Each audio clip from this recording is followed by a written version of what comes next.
រឿងកុលាបក្រហមភាគទី2พี่អបានហៅម្ហូបមកអង្គុយញ៉ាំប្តីរបស់នាងក៏ដើរមកដល់រួចនិយាយអូនសម្លាញ់បងមកហើយ ចាសអង្គុយចុះមកបងចង់ញ៉ាំអីអូញ៉ាំដូចអូនដែរអ្នករត់តុ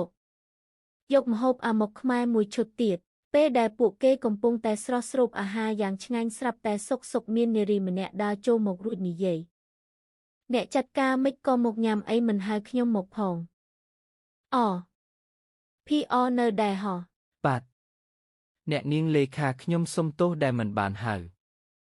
ដោយសារខ្ញុំមិនបានញ៉ាំអីពីព្រឹកទើបរៀងប្រញាប់បន្តិចพี่មិននិយាយអីរួចធ្វើមុខដូចធុញថប់នាងលេខាក៏និយាយបន្ថែមថាអ្នកចាត់ការតើខ្ញុំអាចអង្គុយជាមួយផងបានទេបាទមិនទាន់និយាយចប់ផងនាងលេខាក៏មកអង្គុយចំកណ្ដាលតែម្ដងพี่ខឹងពេកក៏ងើបហើយដើរចេញទាំងមិនទាន់ញ៉ាំរួចប្តីរបស់នាងក៏ដើរតាមហើយនិយាយលួងនាងថាអូនមិនអូនដើរចេញទាំងចឹងអ្នកនាងលេខាគ្រាន់តែសុំអង្គុយក្បែរតើបងខ្លាចចិត្តនាងព្រោះគេជាថ្នាក់លើអូនកុំខឹងបានអត់ថ្នាក់លើហ៎ថ្នាក់លើឬអ្នកនៅលើទេអូនយល់ខុសហើយបងនឹងនាងគ្មានអ្វីលើសពីមេនឹងកូនចៅទេបងស្ពះបងសុំទោសសុំចិត្តអូនចុះណានិយាយរួចប្តីនាងស្ទុះមកអបនាងក៏កាត់កំហឹងបន្តិចរួចនាំគ្នាទៅធ្វើការតាមធម្មតាលុះដល់ម៉ោងចេញពីធ្វើការអ្នកទាំងពីរក៏ដើរចេញមកជាមួយគ្នានិយាយល្អោកល្អើនសុកនាងលេខាក៏ដើរចូលមកបរិយាកាសក៏ប្រែប្រួលនាងលេខានិយាយអ្នកចាត់ការខ្ញុំសូមរួមដំណើរជាមួយផងឡានខ្ញុំខូចឲ្យជាងយកទៅធ្វើបាត់ហើយพี่មិនអីទេណបើខ្ញុំសូមទៅផង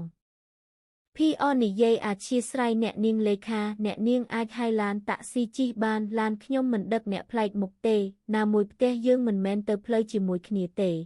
អ្នកនាងលេខាឡានអ្នកនាងខូចមែនទេមិនអីទេចាំខ្ញុំជូនអ្នកនាងទៅផ្ទះចាអរគុណឃើញទស្សនភាពដ៏គួរឲ្យជ្រេញបែបនេះพี่ដើរចេញជាលើកទី2រួចចូលឡានហើយជិះចេញបាត់មិនខ្វល់ពីប្តីនិងនាងលេខានោះឡើយក្រោយពីបានឱកាសល្អហើយអាប្តីទូរីយុសនិងនាងលេខានោះក៏បណ្ដាលគ្នាសម្ដៅទៅក្លឹបតែម្ដងឯพี่ពេលទៅដល់ផ្ទះនាងក៏ទម្រេតខ្លួនលើពុកហាក់បីដូចអស់ទាំងកម្លាំងកាយនិងចិត្ត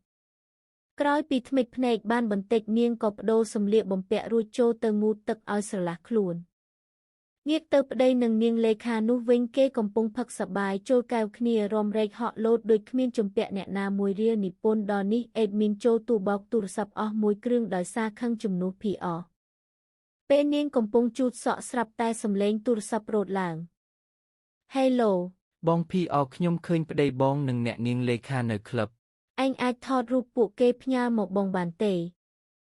និយាយរួចនាងដាក់ទូរស័ព្ទចុះឃើញសារលោតមកនាងយកទូរស័ព្ទមើលក៏ឃើញរូបពួកគេ